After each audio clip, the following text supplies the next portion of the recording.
માણસો અહીં બેઠેલા ચોખવટ કરી દો બધાને. મને જ્યાં સુધી 2-5 સારી વાતો વડીલો સુધી યુવાનો સુધી ન પૂગે ત્યાં સુધી મને હક ન થાય અંદરથી કે આપણી બધી આપણું સાહિત્ય આટલું પડ્યું છે બાપ દાદાઓનું. આપણી માટીના પાળિયા ગામો ગામ પાળિયા ઉભા છે, પાણે પાણે વાતો પડી, એ બધું ભૂલી જવાનું ને ઘણા નીકળી પડ્યા. જીને કે હે 4 દિન બાકી હે 2 દિન, કુંડાળા કાઢવા નહીં હારું કરવા. ઘણાને તો હા એમ જ છે કે આવ્યા છે એટલે કે ઈ કે એકચ્યુઅલી એન્જોય કરી લેવા. એન્જોય તો ઓલો ભૂનનો માંદડામાં પડ્યો એ કરે છે. એને આડો પીડ્યો માંદડામાં જે મોજ આવે એવી કોઈ દી નો આવે. પણ માણસ તરીકે અહીંયા આવ્યા છે તો શું આપણી ફરજ છે એ વાત છે. એટલે અમુકને ઊંધું જ સમજાય છે, ખબર નહીં માણસનો અવતાર એને કેમ આવી ગયો એને ખબર નથી. એના ધંધા એટલે મારે આ પ્રસંગ સાંભળજો. નાનકડો કૃષ્ણની વાત આવે એટલે મને આ પ્રસંગ કહેવાનું મન થાય. તમે દ્વારકા જતા હશો, ઓખા મંડળ કહેવાય એને.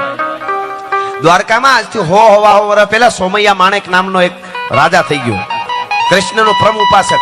પોતે રાજા ખરો, દ્વારકાનો રાજા ખરો, પણ ગાદી રાજા રણછોડરાય ને જ કે પોતે એમ કે હું સેનાપતિ છું, મારો રાજા રણછોડરાય. અને એટલો પરમ ઉપાસક દ્વારકાધીશનો કે એને માનતાઓ મીડી ચડવા. પોતાને ભગત એવો હતો, ભક્તરાજ. પોતાની માનતાઓ લોકો કરે સોમૈયા માણેકની. એમાં વાત થતા દાખલા તરીકે કચ્છ બાજુ કે સૌરાષ્ટ્ર બાજુ કે આમ ઉત્તર ગુજરાત કે આ બાજુ કોઈ ગામડામાં બેનને એવું ખબર પડી કે દ્વારકામાં સોમૈયા માણેક છે, એને માનતાઓ ચડે છે. હવે આ બેનને 10-12 વર્ષથી સંતાન નહીં, લગ્ન થયા તો દુખી બાઈ બધા મેણા મારે. હવે તો બહુ માતાઓ બહેનોને અટાણે તો એવું સરસ સુખના ખટારા ઠલવાઈ ગયા છે. અટાણે તો કેવું સારું. તોય સાસુમાની થોડીક ડિમાન્ડ ખરી. સાસુની ડિમાન્ડ કેવી ખબર? વહુ ભણેલ હોવી જોઈએ, ગણેલ હોવી જોઈએ, ડાય હોવી જોઈએ, કયા કરી હોવી જોઈએ. સાસુની ડિમાન્ડનું લિસ્ટ લાંબુ. વહુની બીજી કોઈ ડિમાન્ડ નહીં, એક જ ડિમાન્ડ, સાસુ ન હોવી જોઈએ. એને મુદ્દો ખાલી ન હોવો જોઈએ એમ.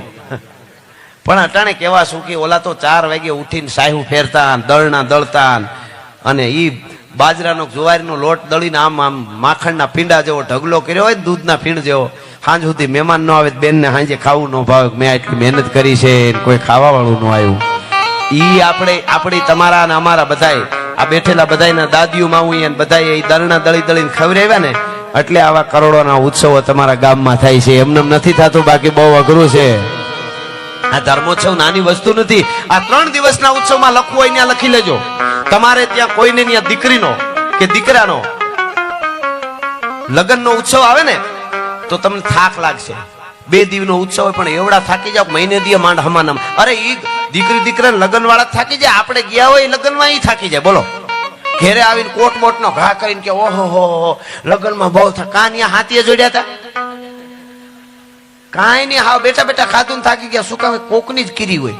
ઓલા એ કપડા બહુ સારા પહેરે તો કે ઈવો ભાડે લઈ આવ્યા છે. ઊંધું જ વિચારવું પછી શું?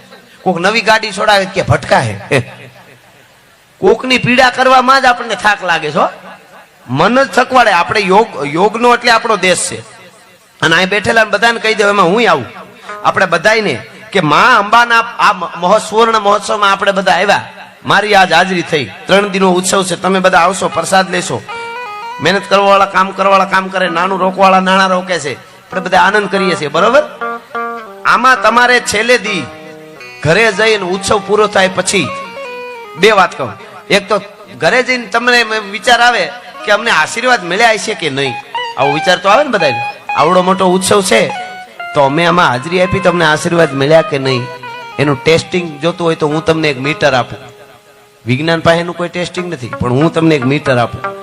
ઉત્સવ પતી ગયા પછી ઘરે જાઓ, તમારો પાડોશી કે તમારો હગો વાલો હારો નવો બિઝનેસ સ્ટાર્ટ કરે, અથવા નવી ગાડી છોડાવે, અથવા નવા મકાનનો નકશો બનાવે, અને તમને ખબર પડે અને તમને અંદરથી મોજના તોરા છૂટે, માનું માં અંબાના આશીર્વાદ મળી ગયા, ઉત્સવમાં આપણી હાજરી છે. આપણા હગા વાલા પાડોશી કે કોઈ જાણીતા ને આવું કઈ સારું થાય અને મોજ આવે, આહા હાય કાંઈ નહોતું લ્યો હમણાં બહુ સારું, અરે માં અંબે ખૂબ આપે, અરે મને હું તો રાજી. એટલે માનું માએ આશીર્વાદ મળ્યા માના. અને બાજુ વાળો નવી ગાડી છોડાવે ને આપણને નીંદર ન આવે. એકચ્યુઅલી મારે મોટરસાયકલ નથી બદલતું, નાની ગાડી કેમ આવી એમ અંદર વિચાર આવે ને તો એમ માનું હાતક પેઢીના પાપ હજી પડ્યા છે, હજી આપણને આશીર્વાદ પૂગે એવું છે નહીં. હવે બીજી વાત, દીકરી દીકરાના લગ્નમાં આપણે થાકી જઈએ. અહીંયા હું તમને ગેરંટી આપું છું, 3 દી થાકની વાત તો પછી હું ભલે આજ પ્રોગ્રામ કરીને નીકળી જઈશ, પણ આપને કહું છું પૂરો થાય ને ઉત્સવ, જેટલા એમાં છે ને એને ઘરે હોરવશે ને કે આહા ઉત્સવ કેમ પતી ગયો ખબર ન રહે અમારી માનો. હજી એમ થાય ઉત્સવ સારું રહ્યો તો સારું હતું. તમે યાદ કરશો, આ જ્યાં લખો ત્યાં લખી લેજો, કારણ કે આમાં તત્વ છે, માની હાજરી છે, આ સનાતનની જ્યોત જલે છે, યજ્ઞ છે. આ જીવતર પૃથ્વીના ગોળામાંથી યુગો સુધી કેમ રહેવાય આપણા વેદોએ શીખવાડ્યું છે, શ્લોકોએ શીખવાડ્યું છે, આપણા શાસ્ત્રોએ શીખવાડ્યું છે.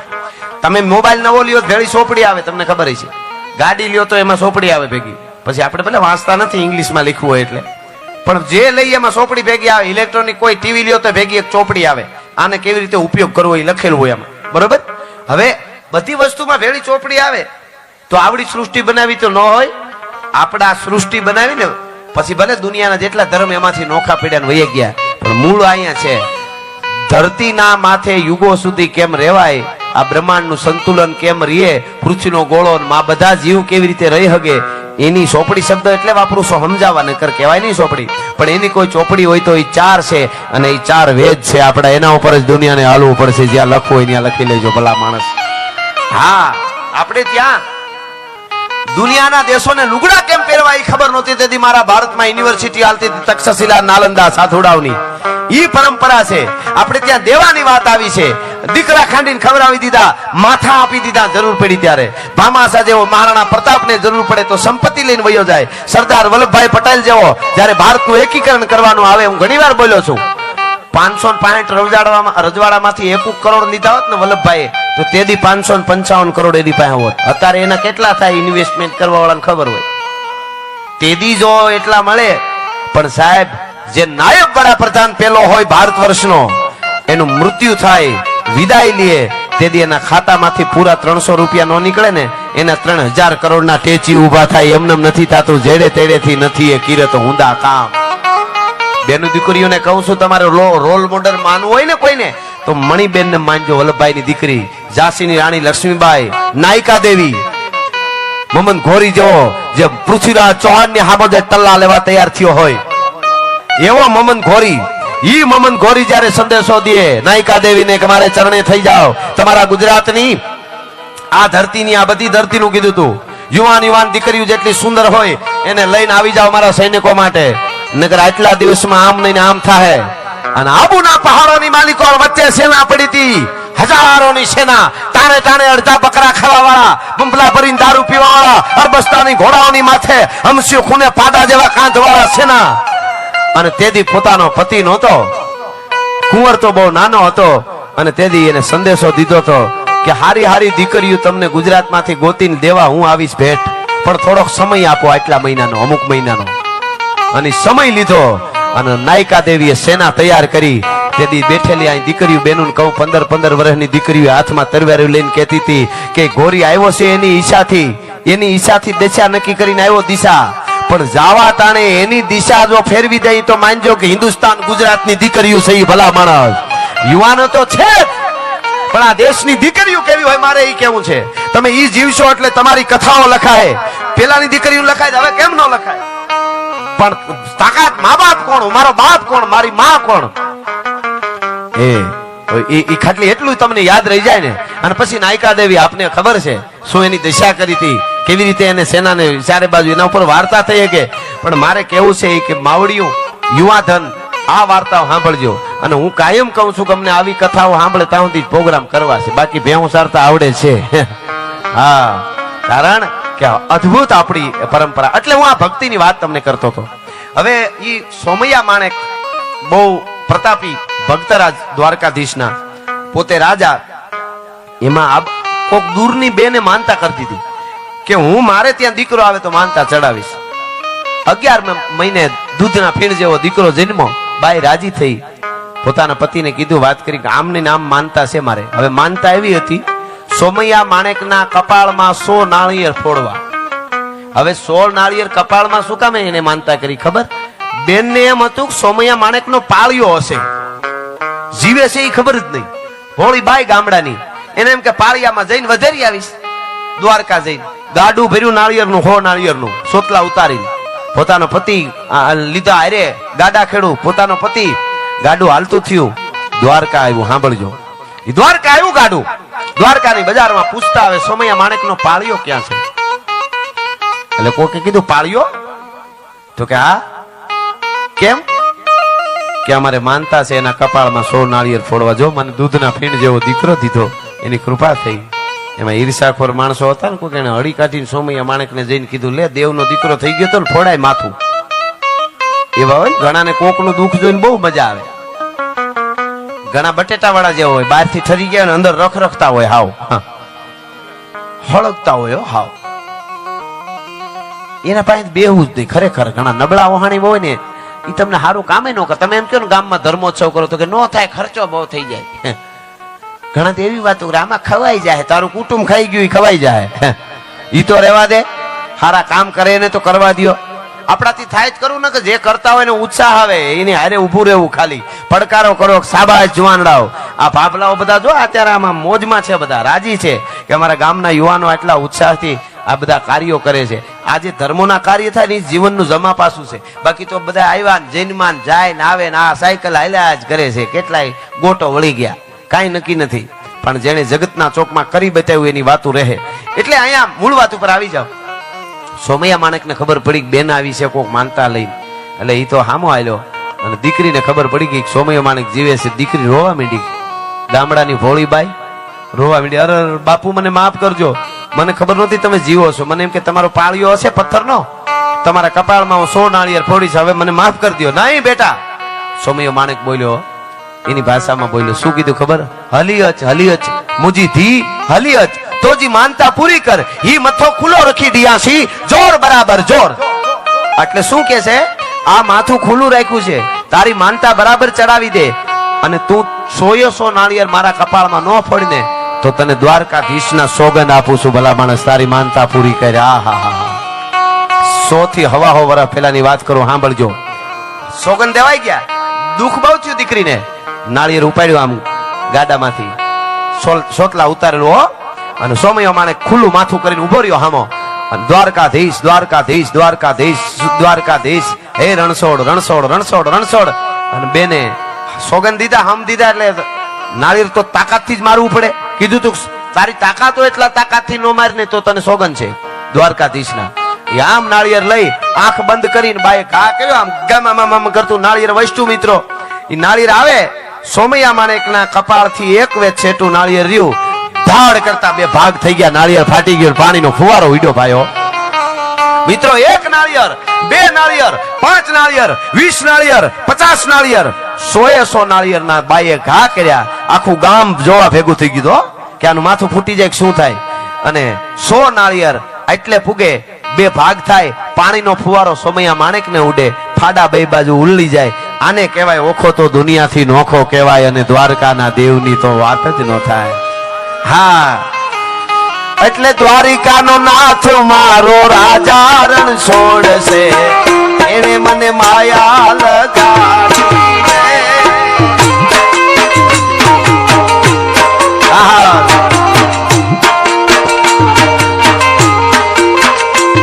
અરે દ્વારિકાનો નાથ મારો રાજા રણછોડ છે, એને મને માયા માયા લગાડી રે.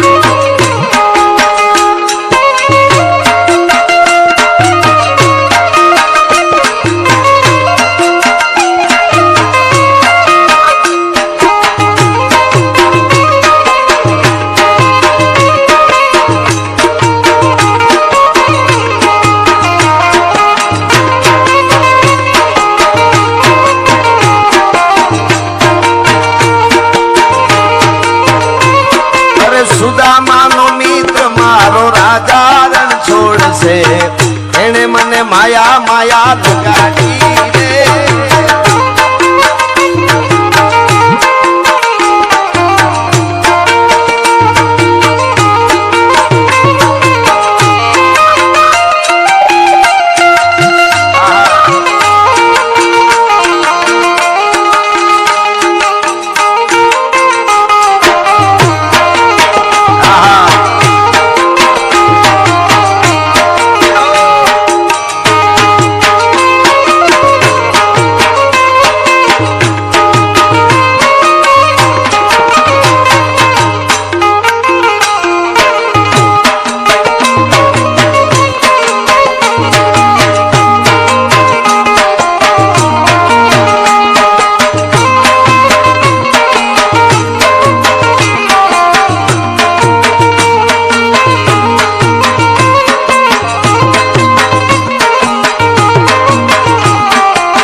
મજાનું ગીત મને ગમતું એકાદ કરીએ.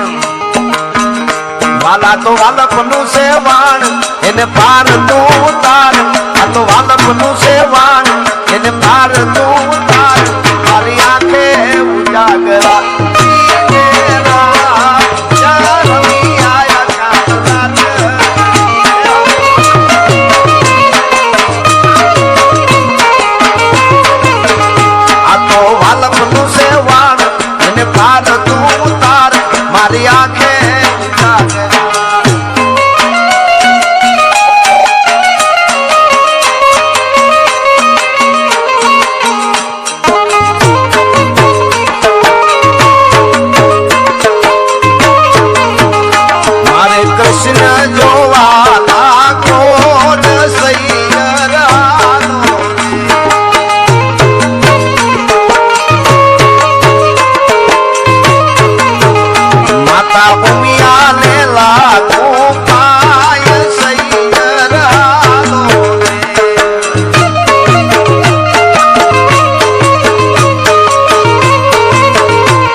નથી.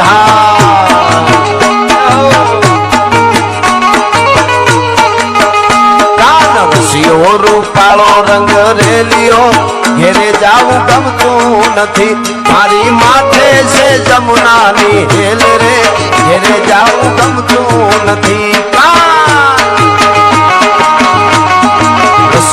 રૂપાળો રંગ રેલિયો ઘેરે જાવું ગમતું નથી. આ ભૂદેવો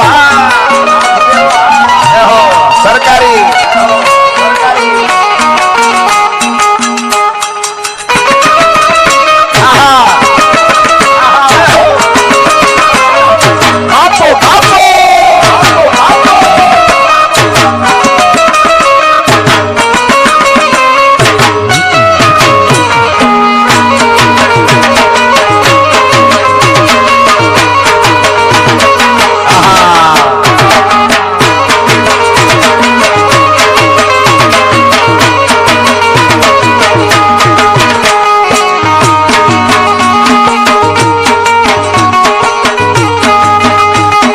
ગાયું દોયા વિના ના આવ્યા ઘેરે જાવું ગમતું નથી.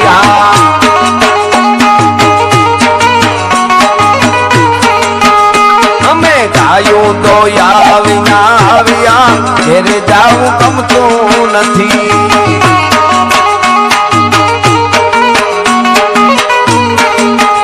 હવે જોજો વાસલડા યો રૂપાળો રંગ રેલિયો ઘેરે જાવું ગમતું નથી હા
વાગી વાગી વાગી ધનપુરામાં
ગોવાળિયા રમો મારગડો મેલીને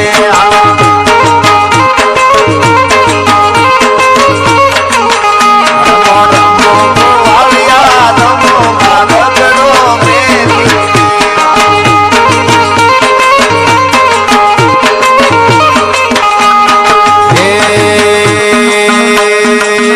તારી લાલ લાલ પાઘડીએ લાલ લાલ પાઘડીએ મન માર ખોડું એ માલધારી જીઓ માલધારી હા તારી લાલ લાલ પાઘડીએ આંટિયાળી પાઘડીએ કડિયાળી લાકડીએ વાકડીએ પૂછડીએ મન માર ખોડું એ માલધારી જીઓ માલધારી હા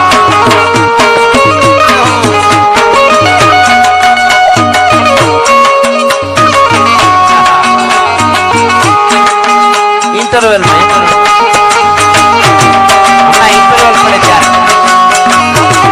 जय हो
પોકરણ ગઢના પીર હેલો મારો હેલો મારો એ હેલો મારો હેલો મારો હેલો મારો સુનિયા રણુદાના રાજ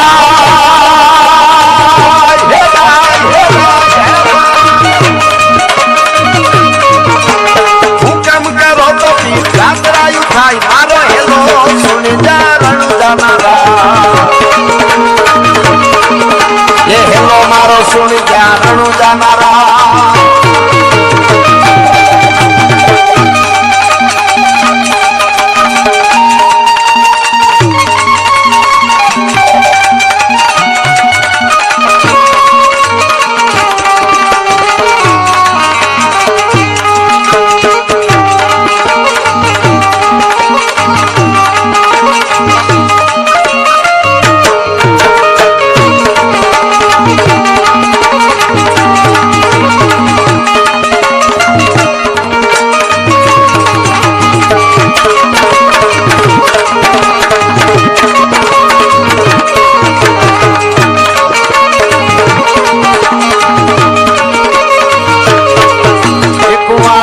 વાણિયાની જાત્રાએ જાય એક વાણિયો ને વાણિયાની જાત્રા